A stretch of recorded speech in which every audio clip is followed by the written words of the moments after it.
লতা, এই বেলা জাদু টিমের কাছ থেকে কিছু টাকা পয়সা চেয়ে রাখ। দাদা দিদি যতদিন আছেন ওদের সামনে এই জাদু টিমের কাছ থেকে খাবার চাইতে পারবো না। টাকা দিয়ে খাবার কিনে এনে খাবো।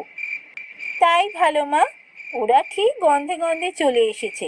আমি কি বুঝছি না কেন এসেছে? ওরা জানতে পেরেছে নিশ্চয়ই আমরা ফুল না বেচেও আমাদের দিন ভালো কাটছে, তাই জন্য দেখতে এসেছে। আমি সব বুঝি। ওদের সামনে এই ডিম বাড়ি করা যাবে না।